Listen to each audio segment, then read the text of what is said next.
আমরা কার বান্দা? আমরা কার গোলাম? কষ্ট লাগে কার গোলাম? আমরা কোনো মুমিনের কোনো মানুষের গোলামি করি? কারো দাসত্ব মানতে রাজি? কার দাসত্ব মেনে চলবো? আমরা গোলাম কার? সেই আল্লাহ পাক জানিয়ে দিলেন, যারা আমার প্রকৃত বান্দা হবে, যারা আমার প্রকৃত গোলাম হবে, তাদের স্পেশাল কিছু গুণাবলী আছে। সেই স্পেশাল গুণাবলীর মধ্যে আল্লাহ পাক জানিয়ে দিলেন, ওয়া ইবাদুর রহমানিল্লাযীনা ইয়ামশুনা আলাল আরদি হাওনা। আল্লাহু আকবার। আল্লাহ পাক জানিয়ে দিলেন, যারা আমার প্রকৃত বান্দা হবে, যারা আমার খাঁটি বান্দা হবে, যারা আমার একনিষ্ঠ মুখলিস বান্দা হবে, আমার আস্থাভাজন, আমার যারা প্রিয় বান্দা হবে, তাদের নাম্বার 1 গুণাবলী হলো, তারা যখন জমিনের মধ্যে চলাফেরা করবে, তারা কখনো অহংকারী হবে না, তারা কখনো দাম্ভিকতা প্রকাশ করবে না, তারা কখনো হঠকারী হবে না, তারা কখনো অহংকার করে গর্ব ভরে জমিনের মধ্যে চলাফেরা করবে না। তাহলে মুমিনের আল্লাহ তাআলার প্রিয় বান্দার প্রথম গুণাবলী কি?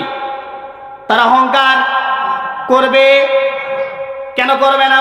রাসূল সাল্লাল্লাহু আলাইহি ওয়াসাল্লাম তিনি যখন এই জমিনের মধ্যে চলতেন, খুব ধীরে ধীরে চলতেন না, আবার খুব তাড়াতাড়িও যেতেন না, মধ্যম পন্থা অবলম্বন করতেন। হযরত উমর রাদিয়াল্লাহু তাআলা আনহুর খেলাফতের সময় তিনি একদিন রাস্তা দিয়ে যাচ্ছিলেন, এক যুবক রাস্তা দিয়ে হাঁটতেছে, বাঁকা হয়ে, মনে হচ্ছে সে খুব অসুস্থ। হযরত উমর তাকে দাঁড় করালেন, ধমক দিলেন, যুবক তোমার কি হয়েছে, তুমি কি অসুস্থ? যুবক বলল, না না ইয়া আমিরুল মুমিনিন খলিফাতুল মুসলিমিন, না না আমি অসুস্থ নই।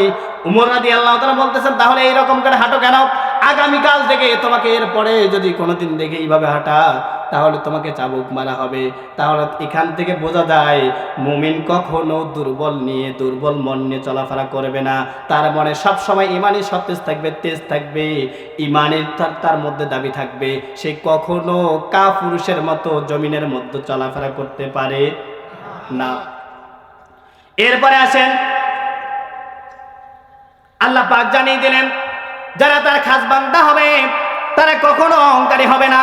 তার কারণ এই দুনিয়ার জমিনে কেউ অহংকারী করে টিকে থাকতে পারে?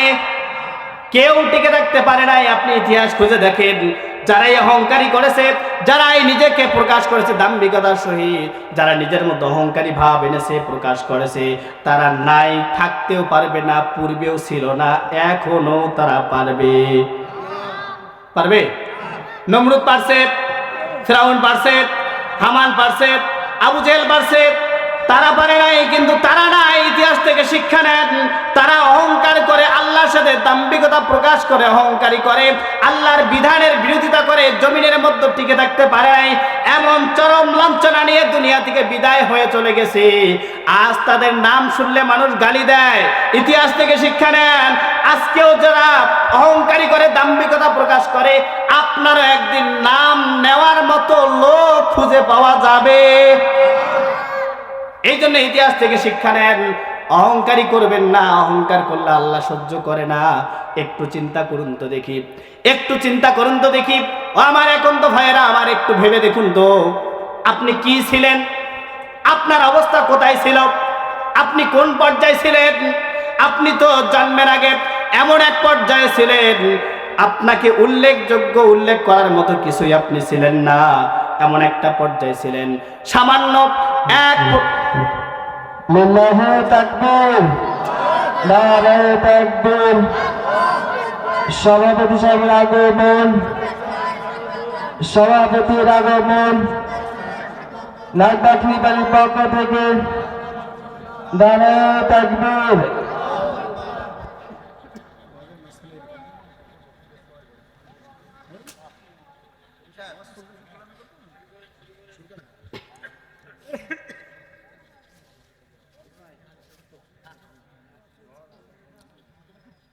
সম্মানিত ভাইয়েরা আমার, এখন তো আপনজনেরা আমার, একটু ভেবে দেখুন তো আপনি কোন পর্যায়ে ছিলেন। আপনি তো জন্মের আগে এমন একটা পানির মধ্যে ছিলেন, যে পানি শরীরে রাখলে ওই শরীর দিয়ে নামাজ হতো না যতক্ষণ পবিত্র না অর্জন করতেন। যে কাপড়ে লাগতো সেই কাপড়ে সেই কাপড়কে যতক্ষণ পর্যন্ত পবিত্র পরিবর্তন করে 3 বার না দেওয়া পর্যন্ত সেই কাপড় দিয়ে নামাজ হতো না। আপনি কেমন করে অহংকার করেন? এরপরে ওই নাপাক থেকে আল্লাহ পাক দয়া করে মায়া করে বাছাই করে দুনিয়ার জমিনে আপনাকে আনলেন। আবার যখন আপনি এসেছেন, কেউ বলেন তো দেখি, আপনি নিজ ইচ্ছায় নিজের ক্ষমতায় আপনি নিজের শরীরের কাপড়টা পরতে পেরেছেন? আরেকজন পরিয়ে দিয়েছে। আপনার কিসের এত অহংকার, কিসের দাম্ভিকতা? একটু ভেবে দেখুন তো দেখি, আপনি মায়ের পেট থেকে যখন বের হয়েছেন নেকেড অবস্থায়, উলঙ্গ অবস্থায়, আপনার শরীরের মধ্যে কোনো কাপড় চোপড় ছিল না। আজ না হয় এই অবস্থায় পৌঁছে গেছেন, আজ না হয় এই চেয়ারের মধ্যে বসে গেছেন, এই জন্য অহংকার হয়েছে। একটু চিন্তা করুন, আবার যখন আপনি কবরের জগতে চলে যাবেন, দুনিয়ার জমিন ছেড়ে যখন আপনাকে মালাকুল মউত যখন আপনার শরীর থেকে রূহটা বের করে নিয়ে যাবে, আপনার নিতর দেহটা পড়ে যাবে, আপনার কেউ পাশে আসবে না, আপনার কাছে কেউ আসবে না ভয়ের কারণে, কেউ আপনাকে পাহারা দিতে আসবে না। আপনার শরীরের দামি দামি কোটগুলো, দামি দামি পোশাকগুলো, দামি স্যান্ডেলগুলো, দামি পায়জামাগুলো সবগুলো খুলে নেবে। মাত্র 3 কাপড়ে আপনাকে পেঁচিয়ে, চকলেটের মতো করে পেঁচিয়ে পেঁচিয়ে লোকেরা আপনাকে কবরের মধ্যে রেখে দিবে। আপনার ক্ষমতা নাই একা একা কবরে যাওয়ার। আছে? তাহলে চিন্তা করুন তো, এরপরে কিসের এত অহংকার, কিসের এত দাম্ভিকতা, কিসের অহংকার আপনার? এত অহংকার কিসের আপনার? আপনাকে কবরে রাখার পরে, আজকে বিজ্ঞান বলতেছে কবরে রাখার পরে মাত্র 3টা দিন যেতে দেবে না। 3 দিনের মাথায় আপনার এই নাকটা, সুন্দর নাকটা খসে পড়ে যাবে। একটু ভেবে দেখুন তো দেখি, কিসের আপনি অহংকার করেন? 6 দিনের মাথায় আপনার শরীরের নখগুলো খুলে পড়ে যাবে। 9টা দিন যেতে দেবে না, 9 দিনের মাথায় আপনার শরীরের চুলগুলো সবগুলো পড়ে যাবে। এরপরে 13 দিনের মাথায় আপনার শরীরের লোমগুলো সব বিলীন হয়ে যাবে। এরপরে 17 দিনের মাথায় আপনার শরীরটা ফেটে যাবে। কয়দিন? মাত্র 17 দিনের মাথায় শরীরটা ফেটে যাবে। এরপরে 1 মাসের মধ্যে আপনার শরীরের গোস্তগুলো সব পচে যাবে। এরপরে 3 মাসের মাথায় আপনার শরীরের হাড়গুলো আলাদা হওয়া শুরু হয়ে যাবে। 6 মাসের মাথায় হাড়গুলো সব বিলীন হয়ে যাবে। আজকের বিজ্ঞান বলতেছে 1টা বছর যেতে দেবে না, 1 বছরের মাথায় আপনার অল বডি সবগুলো মাটির সঙ্গে মিশে যাবে। যে অবস্থা আপনার হচ্ছে 1 বছরের মধ্যে, আপনার কিসের এত অহংকার? আল্লাহ পাক জানিয়ে দিলেন, হাল আতা আলাল ইনসানি হাইনুম মিনাদ দাহরি লাম ইয়াকুন শাইআম মাযকুরা। আল্লাহু আকবার। আল্লাহ পাক চমৎকার করে জানিয়ে দিলেন, কিসের এত অহংকার তোমার? এমন একটা সময় তো তোমার উপর দিয়ে অতিবাহিত হয়ে গেছে, তোমাকে উল্লেখ করার মতো তুমি কিছুই ছিল না। উল্লেখ করবে, তোমাকে যে বর্ণনা করবে, তোমার যে ক্ষমতা থাকবে, কিছুই ছিল না, কিছুই ছিল না। কিসের এত অহংকার তোমার? কিসের এত অহংকার? তাহলে বলুন তো দেখি, আপনার যে অবস্থায় ছিল অহংকার আসার কথা, কিন্তু আমরা এগুলো চিন্তা করি না। আজকে যখন যায় চেয়ারে, যে সে তখন তাকে গিয়ারে, যে যখন বসে চেয়ারে তার গিয়ারে ঠেলায় থাকা যায় না। আজকে সাধারণত ওয়ার্ডের মেম্বারের গাড়ির ড্রাইভারের যে অহংকার, যে পাওয়ার, তার কারণে এলাকার লোকগুলো ঠিক মতো ঘুমাইতেও পারে না। আছে না নাই? আজকে এই চেয়ারে বসার পরে আজকে দেশের নির্দোষ মানুষগুলো তাদের পরিবারের সাথে রাতগুলো ঘুমাইতে পারে না। আজকে সত্যপন্থী মানুষগুলো তারা 3 বেলা পরিবারের সাথে একসাথে খাবে, সেই খাওয়ার সুযোগটা দিচ্ছেন না আপনি। কি কারণে এত অহংকার কিসের? একটু ভেবে দেখুন, কি ছিলেন আপনি আর কোথায় এসেছেন? আল্লাহ যদি ইচ্ছা করে, আমাকারু আমাকার আল্লাহ, আল্লাহু খায়রুল মাকিরিন।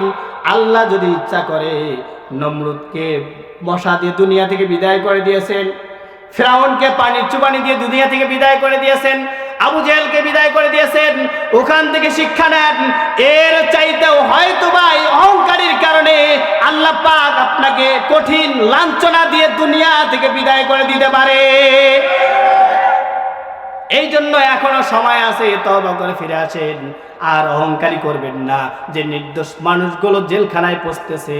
আমরা আজকের মাহফিল থেকে আহ্বান করব, আমরা সরকারের কাছে আমরা অনুরোধ করব, তাদেরকে প্রস্তাব দিচ্ছে, আমরা নির্দোষ মানুষগুলোকে সামনের ঈদ আসার আগেই আল্লাহ পাকের দরবার থেকে যেন ফয়সালা হয়ে যায়, তাদের জন্য মায়া হয়ে যায়, তাদেরকে যেন জামিনের ব্যবস্থা করে দেয়। আমরা এই আহ্বান রাখলাম আজকের এই মাহফিল থেকে। সম্মানিত ভাইয়েরা আমার, আল্লাহ রাসূল সাল্লাল্লাহু আলাইহি সাল্লামের হাদিসগুলো থেকে দেখেন, রাসূল সাল্লাল্লাহু আলাইহি সাল্লাম জানিয়ে দিয়েছেন অহংকার যারা করে আল কিবরিয়া ও হৃদয়। রাসূল সাল্লাল্লাহু আলাইহি সাল্লাম বলেছেন অহংকার হলো আল্লাহ তাআলার গায়ের চাদর। কার গায়ের? আল্লাহর গায়ের চাদর। ওয়াল আজমাতি ইজারি, আর শ্রেষ্ঠত্ব, মহত্ব, বরত্ব হলো আল্লাহ তাআলার লুঙ্গি স্বরূপ, ইজারা স্বরূপ। রাসূল সাল্লাল্লাহু আলাইহি সাল্লাম বলেন ফামান নাসাআনি ওয়াহিদাম মিনহুমা, যে ব্যক্তি এই দুইটার একটার সাথে কেউ সমকক্ষ হতে যাবে, শরীক হতে যাবে, দুইটার প্রয়োজন নাই, একটার সাথে যদি কেউ শরীক হতে চায়, সমকক্ষ হতে চায়, ওয়াজাফতুহু ফিন্নার, সেই ব্যক্তিকে আল্লাহ পাক জাহান্নামের মধ্যে নিক্ষেপ করবে। কোথায়? তাহলে অহংকারী থাকবে? অহংকারী করবেন? অহংকারী ভাব থাকবে কারো মধ্যে? অহংকার আজ থেকে দূর করবেন তো ইনশাআল্লাহ। এরপরে স্পষ্ট দলিল দেখেন, সহিহ মুসলিমের বর্ণনা এসেছে, হযরতে আব্দুল্লাহ ইবনে মাসউদ রাদিয়াল্লাহু তাআলা আনহু হাদিসটি বর্ণনা করেন। তিনি বলেন রাসূল সাল্লাল্লাহু আলাইহি ওয়াসাল্লাম ইরশাদ করেছে লা ইয়াদখুলুল জান্নাতা, জান্নাতে ঢুকতে দিচ্ছে না, দিবেও না। এজন্য অহংকার করা যাবে? করা যাবে? সবাই বলেন অহংকার করা যাবে? আজ থেকে অহংকার করব? করবেন কেউ? আল্লাহ পাক সবাইকে অহংকার মুক্ত জীবন যাপন করার তৌফিক দান করুক। আর একটু আস্তে বলেন আমিন। আর একটু জোরে বলা যাবে আমিন? সম্মানিত ভাইয়েরা আমার, আল্লাহ পাক এই জন্য বললেন ওয়া ইবাদুর রাহমানিল্লাযীনা ইয়ামশুনা আলাল আরদি হাওনা, যারা রহমানের প্রিয় বান্দা হবে, যারা মুখলেস বান্দা হবে, রহমানের প্রিয় বান্দা যারা হবে, ওই রবের খালেস যারা প্রিয় বান্দা হবে, তাদের নাম্বার 1 গুণাবলী হলো তারা কখনো জমিনের মধ্যে চলাফেরা করবে কিন্তু অহংকার করবে না।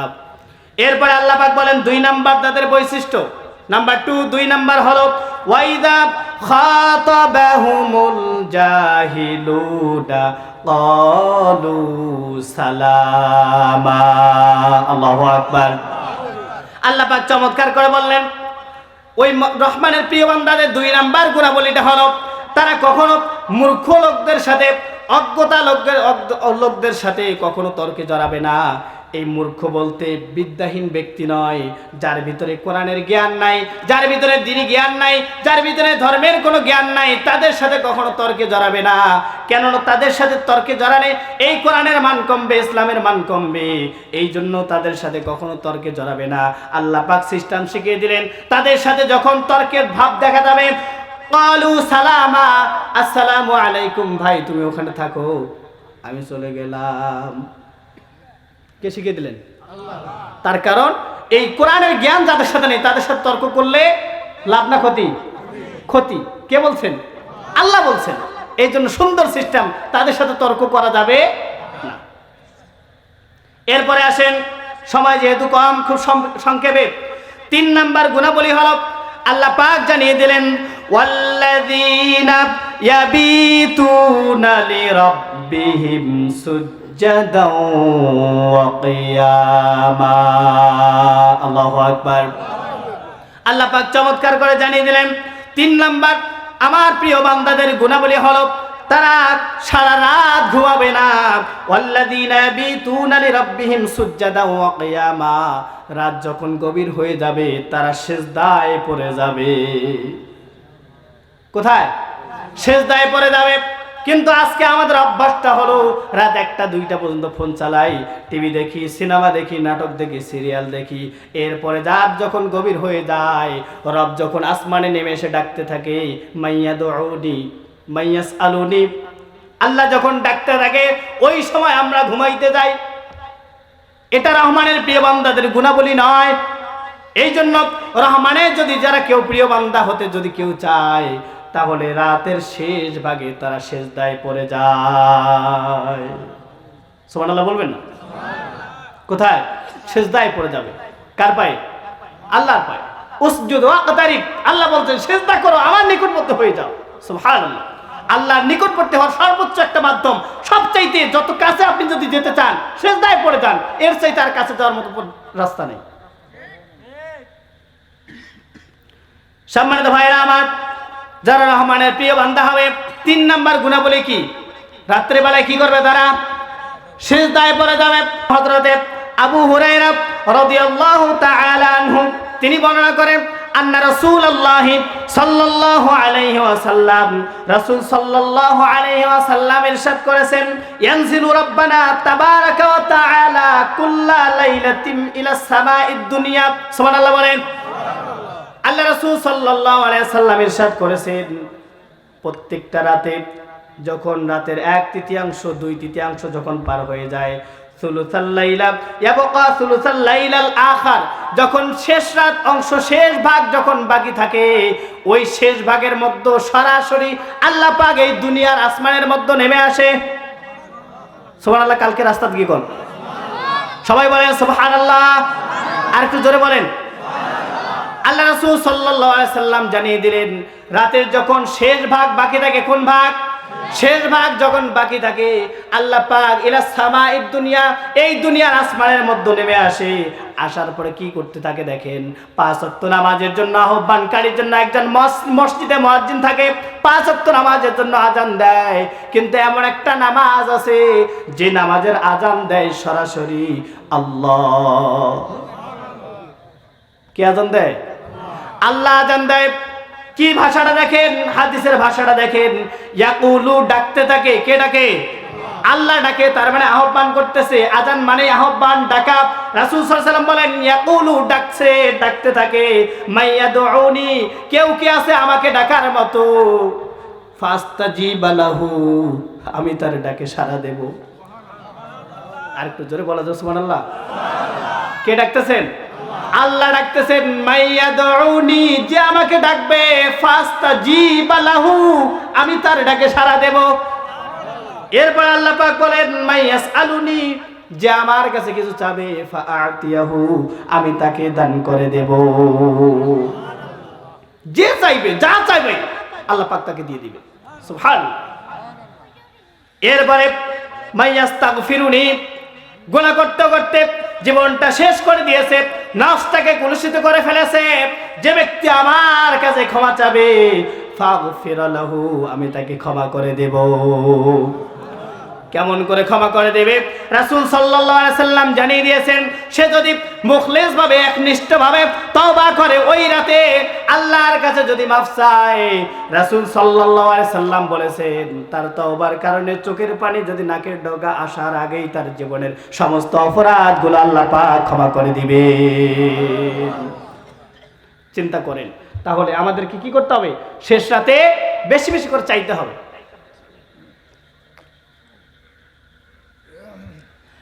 শেষ রাতে কি করতে হবে?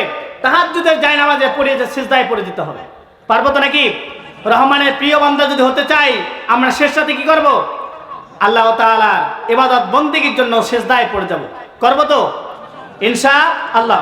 এরপরে 4 নাম্বার গুণাবলীটা হলো, আল্লাহ পাক জানিয়ে দিলেন, ওয়াল্লাযীনা ইয়াকুলুনা রব্বানা সরিফ আন্না আযাবা জাহান্নাম ইন্না আযাবাহা কানা গরামা। আল্লাহু আকবার। আল্লাহ পাক চমৎকার করে জানিয়ে দিলেন, রহমানের প্রিয় বান্দা যারা হবে, তাদের 4 নাম্বার গুণাবলীটা হলো, তারা সব সময় আল্লাহর কাছে জাহান্নাম থেকে, আমার কাছে জাহান্নাম থেকে পানা যাবে, জাহান্নামের আযাব থেকে পানা যাবে। এই জন্য হাদিসগুলো থেকে রাসূল সাল্লাল্লাহু আলাইহি সাল্লামের হাদিসের দিকে যদি তাকান, রাসূল সাল্লাল্লাহু আলাইহি সাল্লাম প্রত্যেক নামাজে সালামের পূর্বে একটা দোয়া পড়তেন। সালামের পূর্বে একটা দোয়া পড়তেন, আল্লাহুম্মা ইন্নী আউযু বিকা মিন আযাবিল কবর। আয় আল্লাহ, আমাকে কবরের আযাব থেকে রক্ষা করো, হেফাজত করো। ওয়া আউযু বিকা মিন আযাবি জাহান্নাম, জাহান্নামের আযাব থেকে, শাস্তি থেকে আমাকে রক্ষা করো। ওয়া আউযু বিকা মিন ফিতনাতিল মাহইয়া ওয়াল মামাত, জীবন মৃত্যুর ফিতনা থেকে আমাকে হেফাজত করো। ওয়া আউযু বিকা মিন ফিতনাতিল মাসিহিদ দাজ্জাল, এবং শেষ জামানায় দাজ্জালের ফিতনা থেকে আমাকে হেফাজত করো। এই দোয়াটা আমাদেরকেও সালামের পূর্বে পড়া দরকার, প্রত্যেকজনকে পড়া দরকার।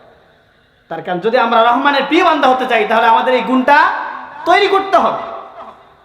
করবো তো ইনশাআল্লাহ।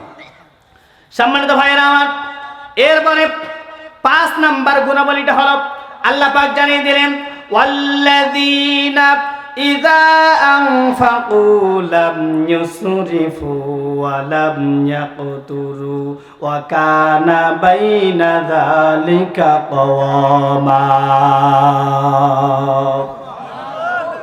আল্লাহ পাক চমৎকার করে বললেন, আমার যারা প্রিয় বান্দা হবে তাদের 5 নাম্বার গুণাবলীটা হলো, তারা যখন ব্যয় করবে তখন অপব্যয় করবে না, আর কৃপণতাও করবে না।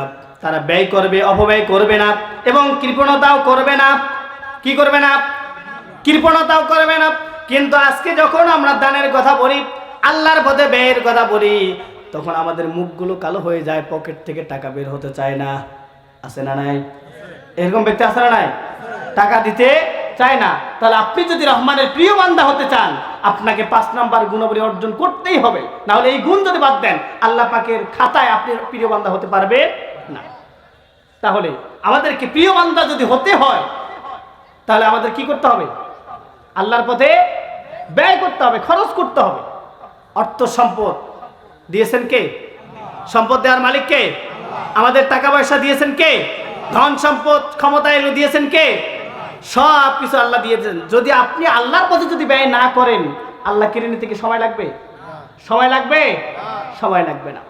এই জন্য আল্লাহ পাক জানিয়ে দিলেন, আল্লাযীনা ইউনফিকুনা ফিস সাররাই ওয়াদ দাররাই ওয়াল কাযিমিনাল গায়জ ওয়াল আফিনা আনিন নাস ওয়াল্লাহু ইউহিব্বুল মুহসিনিন।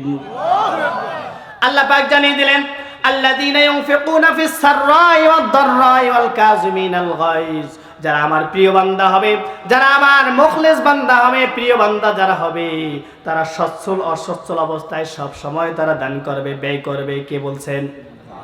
আল্লাহ বললেন সব সময় তারা ব্যয় করবে। যখন কম আছে কম করে ব্যয় করবে, যখন বেশি আছে তখন বেশি করে ব্যয় করবে। এরপর ব্যয় করা থেকে তারা বিরত থাকবে। এ হুকুম কার? আল্লাহ বলতেছেন দান করা হুকুমটা রবের পক্ষ থেকে।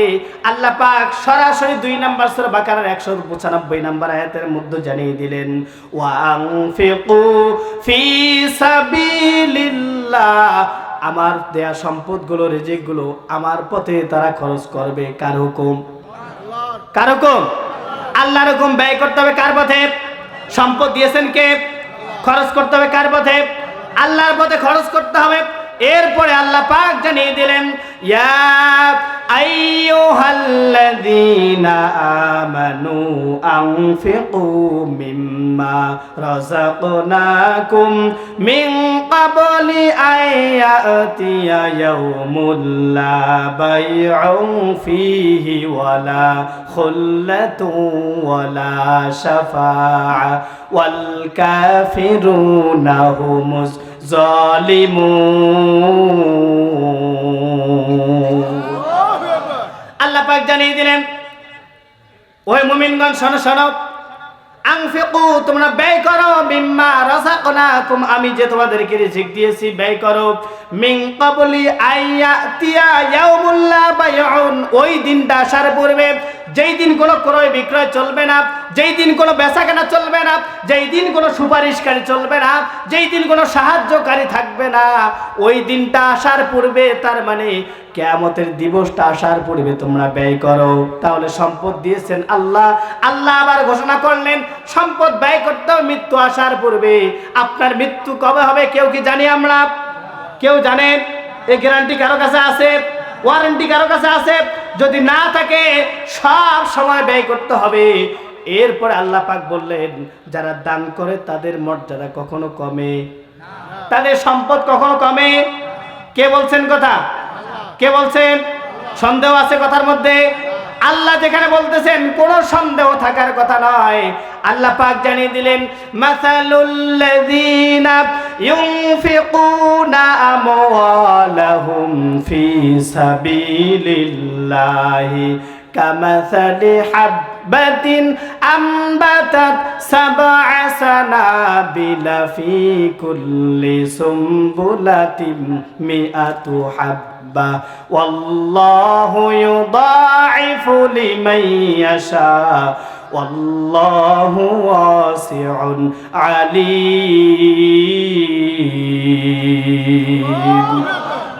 আল্লাহ পাক চমৎকার করে বললেন মাসালুল লাযিনা ইউনফিকুনা আমওয়ালাহুম, যারা ব্যয় করবে আল্লাহর পথে, যারা খরচ করবে আল্লাহর পথে, যারা দান করবে, তাদের সম্পদগুলো যারা ব্যয় করবে আল্লাহর পথে, রবের পথে, তাদের দৃষ্টান্ত হলো যখন একটা শস্য দ্বারা যখন জমিনের মধ্যে রোপণ করা হবে, যখন জমিনের মধ্যে রোপণ করা হবে ওই দানা থেকে 7টা শীষ বের হবে।